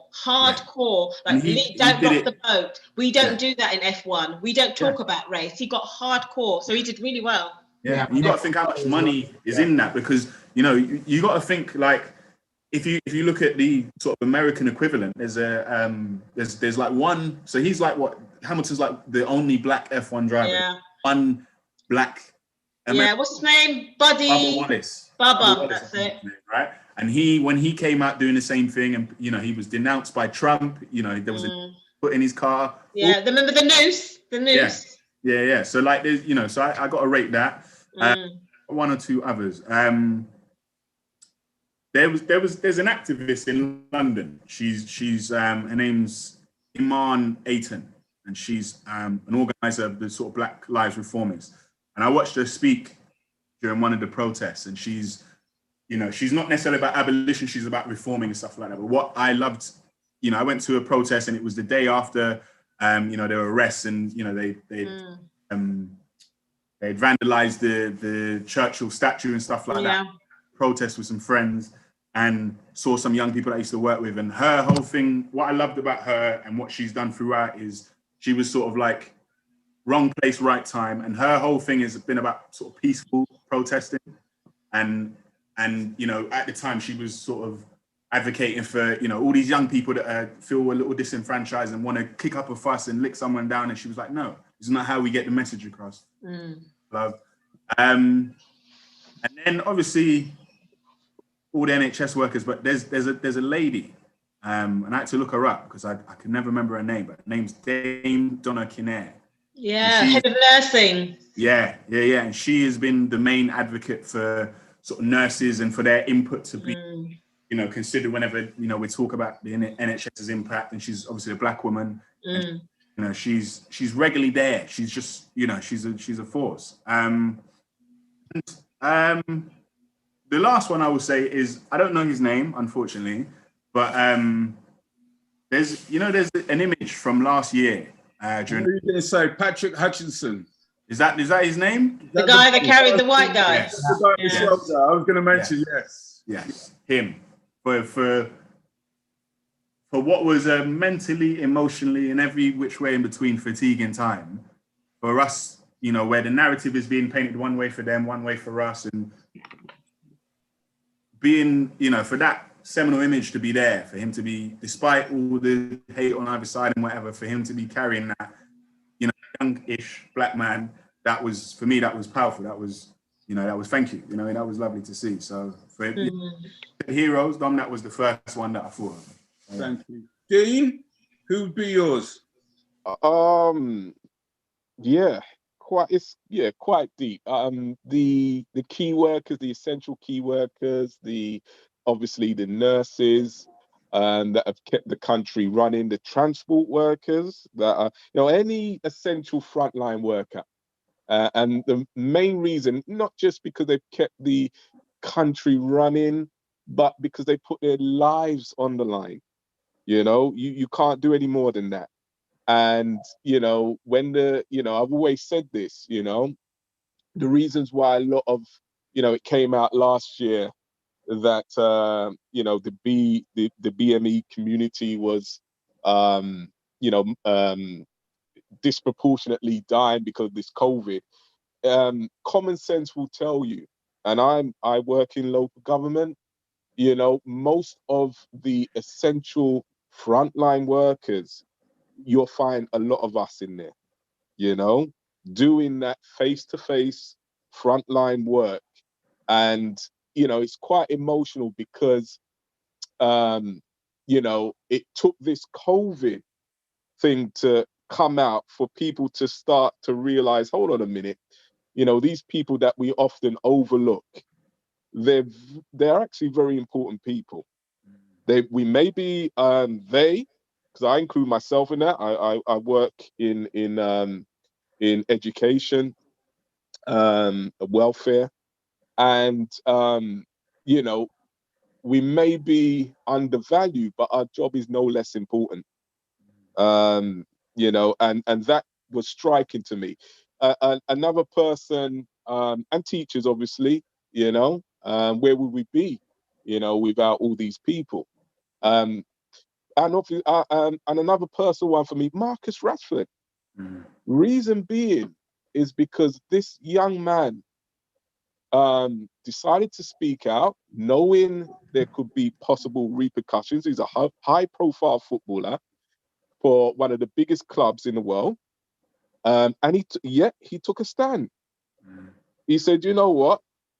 I may be Marcus Rashford, but I'm still the Marcus Rashford that grew up in a single parent family, knows what it's like for the parent to be struggling." And, you know, like a lot of footballers, I always say, because I'm a keen follower of football, and a lot of these highly paid sportsmen and sportswomen, you know, how many of them use their platform in that way? They get paid thousands of pounds. You know, for me, he was the equivalent to Kaepernick there, you know, because he took on the government. Took on the government, knowing all the repercussions, knowing that he wouldn't be universally liked, but he did that because he remembered who he was before he became a footballer. You know, and if a lot of those sports men and women did that, the world would be a better place. Not just, you know, athletes, but all of us. we always have to remember where we came from. That's important, because once you know where you came from, you know where you're going in life. And Marcus Ratsford was the perfect example of that to me. Okay. So I would put him up there.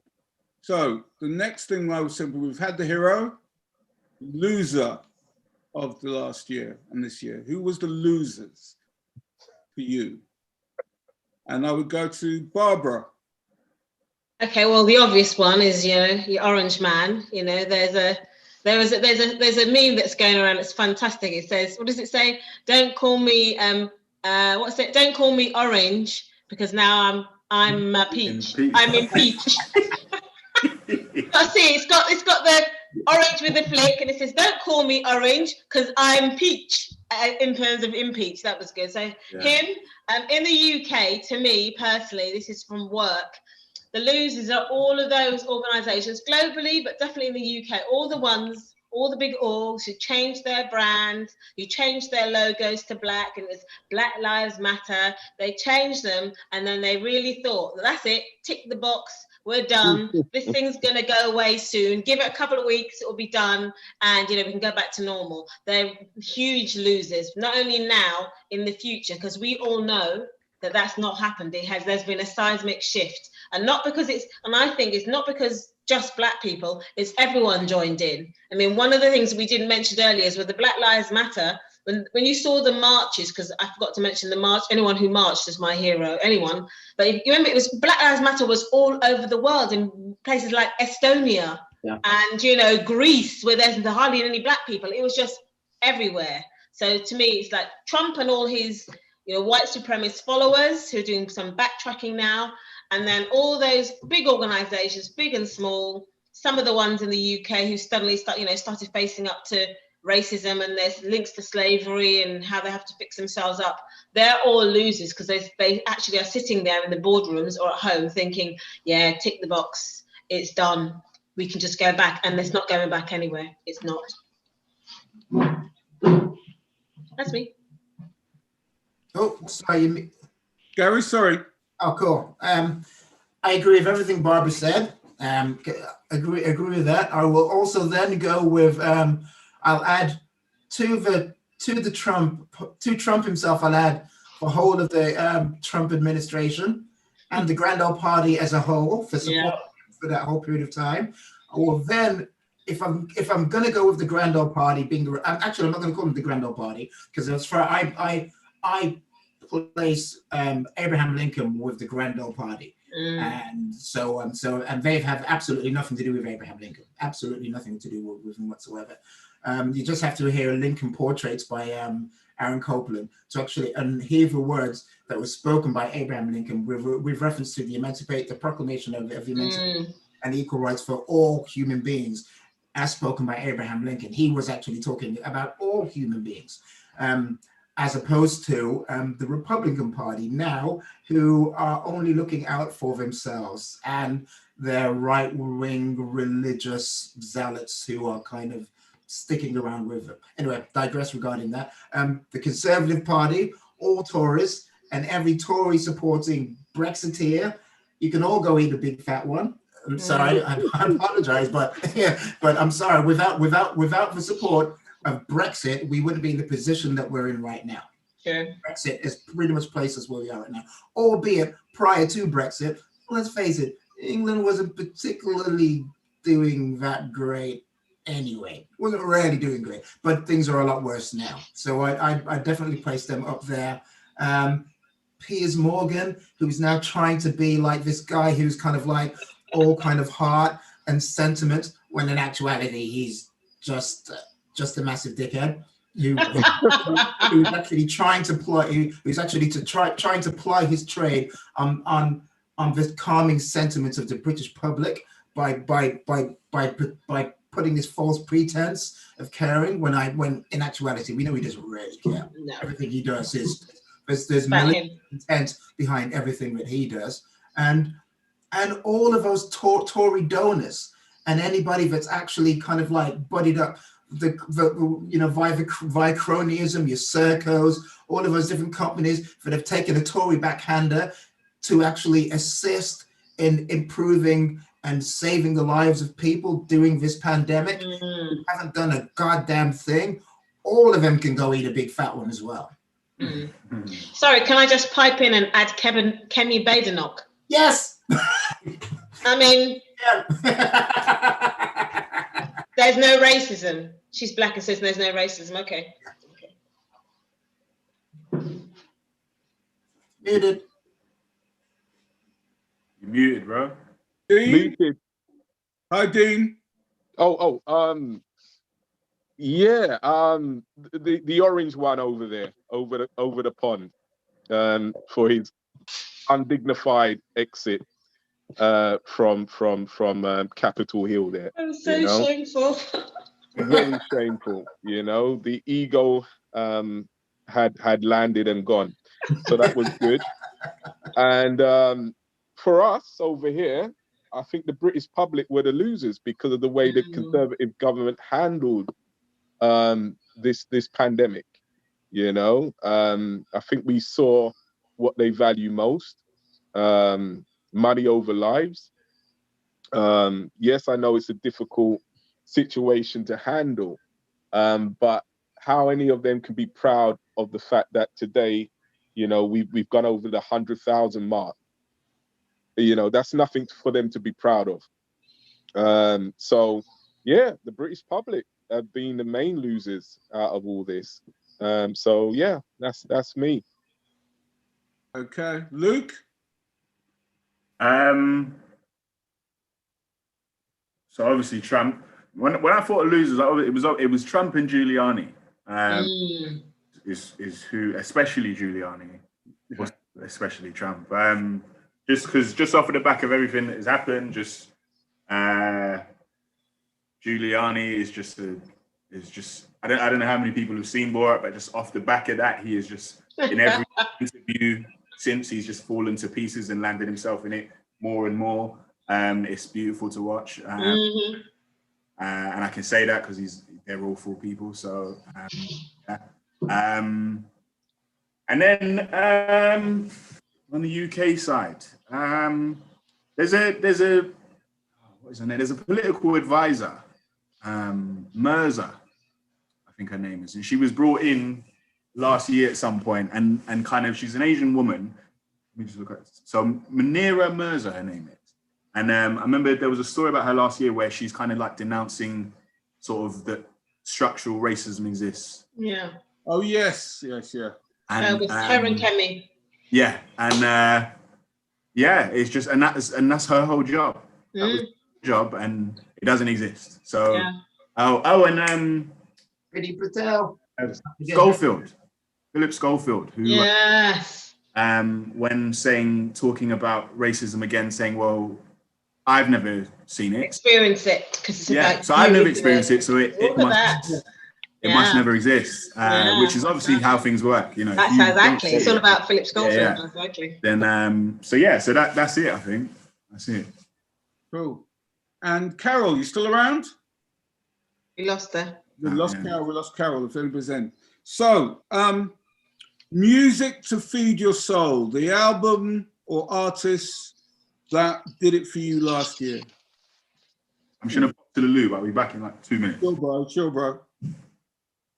So, Barbara, music for you that helped you out. You know, I didn't buy any new albums, but I'm going to list you all the people I rediscovered last year. Okay. I went back and had another dig around. So it's a mix. I went albums. I went back and started playing, and you'll laugh actually. So Solid, because that's got me fired up. Yeah. Herbie Hancock. Louis Vega, Grover Washington Jr., Aletta Adams. I pulled out that Aletta Adams, and I was feeling her richness of her voice was just talking to me in the time. Everything must change. Yeah, Aletta Adams, the Rhythm of Life as well. Cisco, because of Cisco. Quincy Jones, some early Quincy Jones. I was loving that. Anderson .Paak, because he does it. And then, do you remember a long time ago we had a British pop star, Lamar? Yes. You know, he just got forgotten, and I went back to visit it, and his work is amazing. You know, I just went back and visited some because the times are different. I just went back and revisited. There was nothing new. I just went back and revisited these artists. I think Lamar released something last year as well. I'm sure. Did He he? That's probably why it popped in my head. But yeah, he was amazing. But Gary, music for you. Obviously Salt. Yes. Untitled. The Untitled album was just absolutely amazing. That was just ridiculous. And it wasn't so much, it wasn't just the music, it was the overall intent behind the music. Whereas everyone else kind of, I mean, including my musical background, we all kind of like, we release and we do our promo, and then, you know, we try to get our faces out there as much as possible, so we can all have to do a nudge, wink, wink. You know, this is us, this is our work, this is what we did. And so they didn't comply to any of that. They let the music speak for the period of time that we were living in at that point in time, and let their voices do all of the talking. And it just so happened that it came out at a point in time when Black Lives Matters was prevalent. So I'm just like, that for me is above and beyond all. The vocal presence, the overall kind of like intent of everything that we're trying to actually portray was just absolutely amazing. Outside of that, I'd go Thundercat, because I'm a huge Thundercat. I love Thundercat. He's kind of crazy like me. So I dig Thundercat. I like Tame Impala's Slow Rush. That was a pretty good album as well. I like to mix it up a little bit. Everything that you said, Barbara, especially with reference to the likes of Quincy Jones, Herbie Hancock's. Oh my days! That's kind of me on a day-to-day basis. It's Quincy Jones, Herbie Hancock's being the best keyboard player, originator of a new form of music. Quincy Jones being the best producer of all time, bar absolutely none. And nobody can argue that fact with me. True. He's only got 80 Grammys or something. He could have none. It's Quincy Jones. Don't mean nothing. It's Quincy Jones. There ain't nobody that beats Quincy Jones. Absolutely nobody. True. And then man, this is the one good thing that for me with reference to last year. Creative juices were flowing, and there was a lot of great things that actually came out. And it's just, you know, I'm just hoping that one day soon, with reference to the conversations that we're having about music, we will actually be able to just talk about music. There'll be no Mobo, there'll be no white artist, there'll be no black artist, there'll just be the music. And the music will stand on its own 2 feet. Because guess what? We're talking, you know, primarily with regards to this broadcast, we're going to be talking about black artists. But white people are buying these artists as well. But little do they actually realize that black people are listening to white artists as well. We're all listening to the same music. We're listening to the same thing. There's no massive split. This isn't a BBC kind of like split where the BBC are only wanting to kind of like portray artists of a particular ethnic background, i.e. Caucasian white people, and they'll show the odd black person or the odd person of an ethnic minority. We're all just listening to music. We all are. But that's more to do with record company marketing, isn't it? That is a lot. They split that all up. They split it all up because music is music. Because that's like a whole nother debate, isn't it, Dominic? Yep. Dean, music for you, sir. Interesting enough, going back to the Quincy Jones, there's a very great documentary on Netflix about Quincy. I'm sure a few people have watched it. So yeah, Quincy's up there. Quincy is up there. But for me, you know, there's 1 or 2 artists that just do it for me. And in times like what we've just gone through, I kind of rediscovered or went back in time to Bill Withers. He passed last year, didn't he? He passed as well, you know, and just the songwriting, you know, and the way he performed these songs, you know, unique, absolutely unique. And one of my dad's favorites, Curtis Mayfield, you know, very political, underrated as well, funk, soul. The man could do it all. And who else? And to get the blood pumping, bit of Public Enemy. Straight down the barrel.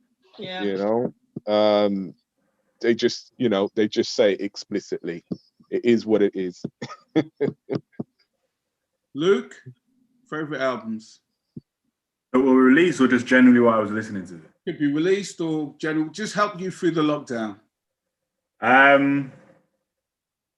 So off the back, and that's how I know it made an impression, because it brought back loads of things that I grew up listening to, or that I'd sneak into my dad's music room and listen to. So I started listening to a lot of off the back of small acts, listening to a lot of Louisa Mark, like Six String. Lovers. Yeah, Lovers Rock. That's I'm a bit of Bambo, Carol. Yeah, I'm a bit of an old soul. There's an album that there were two brothers. They're both part of Kendrick Lamar's sort of TDE. So there's a guy called Sir, did an album called Chase. Rose. Yeah, did it in 2019. Yeah. Been listening to since it dropped, and it's been like my top listened to. And then his brother also released an album last year called Black Habits. That was a really good song, and he released that album around the same time as George Floyd, and it was it's the whole kind of message of it is sort of black excellence. It's a really good sort of artistic. It's a wicked album. And then Wizkid released an album with. Love Wizkid. Made in Lagos. That I just it's an album that I could, and there are very few I find that I just could listen to throughout. Put on, yeah. Because it's just. You just listen. And he does have a political message, doesn't he, as well? Yeah. So he's got a lot to say. So those are, I think, the most. But music generally just kept me sane. So yeah, I think those are some of the standouts. I think I'll go for me straight. I'll say Busta Rhymes. That was a last Busta Rhymes album. Start to finish, I think it's one of the best hip hop albums. Yeah, there's a great documentary with him, a sit down. Did you see that? A great sit down with that was excellent. And the whole thing about, I think, who was it? Was it Premier or Puffy? Puffy was talking about who his favorite rapper of all time is, and he said, if you're talking about on stage, the one person you cannot fuck with is Busta. It's Busta. And I think when the guy who was interviewing told him that, you could see like that's right. He was shocked, wasn't he? And he couldn't believe it. And then you were getting people like Premier talking about him, Obama talking about him, and he, and how important his friends were to him, and he kept them close. What to be doing? On Netflix. Sorry. Is that? I think it is on Netflix, isn't it? You can see it on YouTube. Yeah. That's a really good one.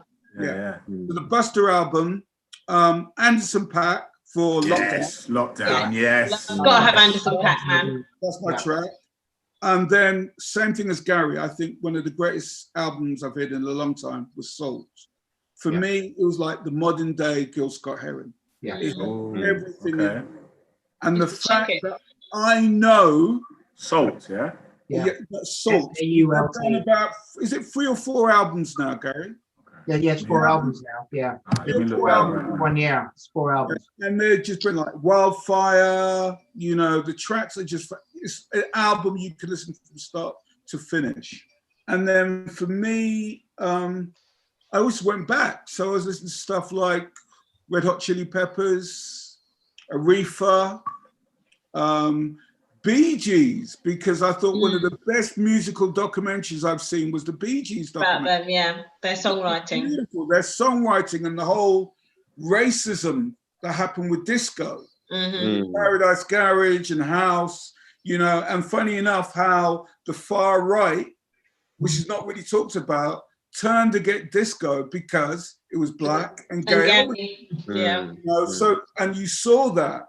And how the effect of the last BG, where 1 minute you're packing out stadiums and then everybody hates you. With the talent the Bee Gees had. That's Reaganism. Yeah. So and the Beastie Boys. Same thing, because of one of the best musical documentaries I've seen in a long time, the last Bee Gees Beastie Boys documentary. So we're nearly coming to the end. And what I would like to ask everybody is, the youth, what's going to happen? What do you think is going to happen with the youth where the clubs are closed, the nightclubs are closed, community centres are completely gone anyway, non-existent. What is the future for arts for the youth for this year or coming years? Are things definitely going to get worse, or things going to get slightly better?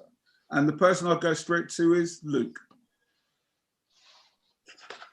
Oh, that's a difficult one. I don't think.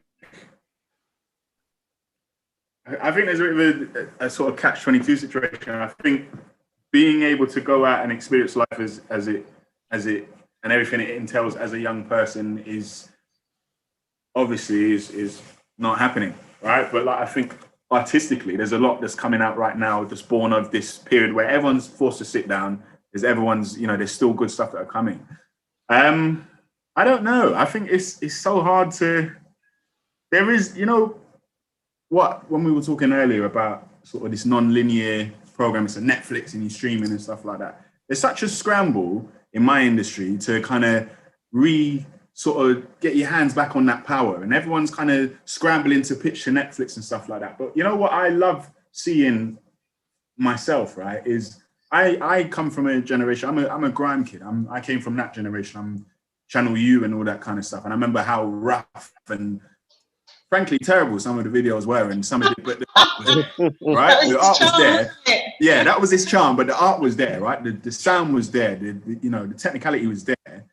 And what I'm continuing, and I work in, broadcast and stuff, but what I'm seeing from so many other platforms and stuff that are on the periphery is just the quality and the sophistication of stuff that are coming out, right? People that aren't in TV or film or whatever, but like you've said, I think, I can't remember who it was, but, people have got cameras and they've got the YouTube, and, when I was a kid, it was just like you wanted to play games and stuff like that. And that is a reality for so many young people now. You've got Twitch. One of my good friends is a YouTube content creator, and is featured on their black content creators and stuff like that. So the goalposts are shifting. I don't know. I think it's in a million years, you'd never predict any of this was going to happen. But I think, I don't know. It's hard. It's so hard to say. I think things, just because your raves and stuff are cancelled, they're still going on. They just broke in Hackney last weekend. There's still 160 people. They're still going on. So, where the passion is there, it will still happen. It will still happen, man. If you love what you do, and it will still happen, man. Always. Barbara? Yeah, to carry on from Luke, I think it's gone, ironically, back underground. I'm old enough to remember the underground raves, and then it came up to the surface. And I think they've gone back underground because obviously, you're not allowed. But I think you're right, Luke, in terms of, I said this when people talk about broadcasting and the BBC, that, young people today are a lot more technically minded. They grow up with a load of technology, which, my generation didn't. So they'll get a bit of software, they'll edit stuff, they'll do TikTok, they'll do all sorts of stuff. So I think even if they can't be in person, they're still fulfilling some of their needs. If, look how many challenges there've been to music. That's part of it, is because they can't go out and, well, not legally, go out and do those moves. They've done it on TikTok. So I think, right now that we're in a kind of a holding place where young people are exploring, all the technical and they're inventing some things as well, which is great. We don't get, a lot of black kids don't get enough props for inventing, creating stuff. So, but I think longer term, I think the dam's going to break. I think eventually young people, are going to say, I'm done staying in with a mask. I'll go and rave with my mask. I'm not staying in anymore. I'm just not doing it. I think we're getting close to that point, mainly because our rubbish government is not giving any clear signals. It's just like, here, it's going to be like this for, I don't know how long for. And I just think young people will say, that's it, I'm gone. But I think right now, like you, Luke, there's a load of stuff going on. It's just gone back underground again. Gaza? I agree with both Luke and Barbara, especially with the sentiment that you mentioned, Luke, with reference to grime. I think young people now are far too intelligent and far too wily to let anything that the government or all the powers that be stop them from achieving what they want to do. My one concern would be that I hope they don't end up in this situation like we are in right now, because because there isn't a great deal of difference. The difference is that I find is that we have allowed ourselves, and maybe I'm using the terminology allowed too kind of like too easily. We've allowed ourselves to be manipulated, and everything that we have actually come up with and everything that we've done that is intellectual, that is inventive, it's been taken away from us and been promoted in another guise. And I'm hoping that the youth will actually then utilize what powers they have, what abilities they have to go on to do bigger and greater things, because I think that then will actually open up for a broader picture of what society will actually then look like in the future.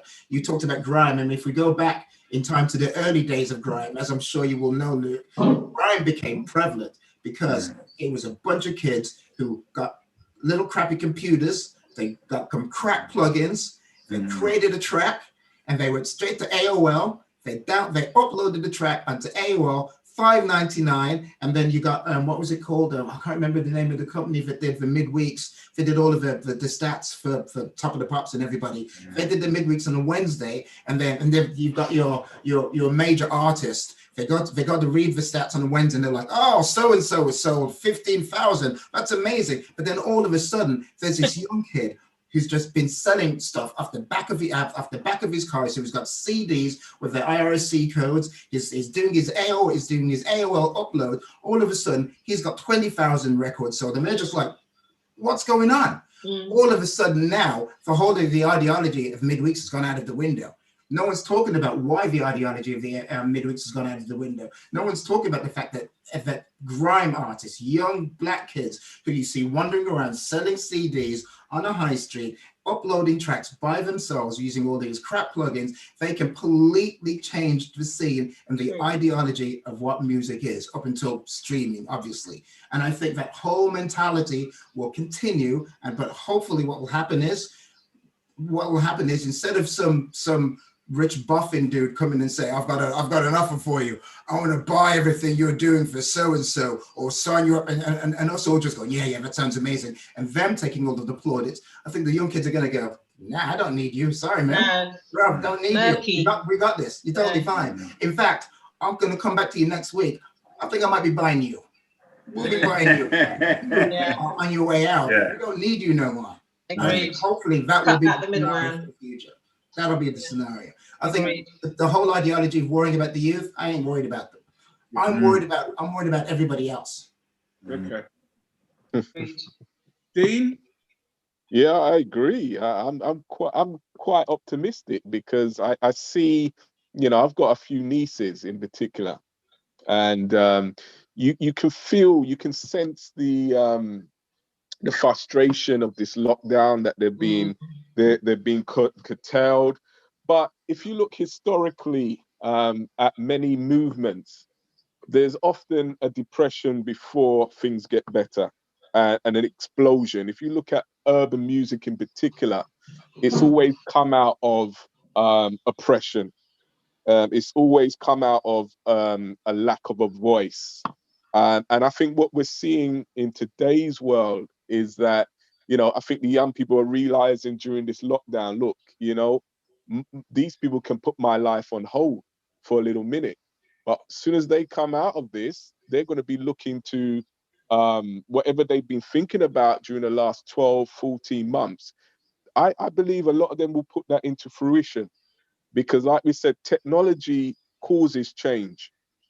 We can't escape change in whatever form. And I think technology that's out there now, anybody with an idea, anybody that's creative can find a medium to put their material out. It's not like in the old days where, you had these music execs, scouring the urban communities for talent so they could reap the rewards and pay them next to nothing.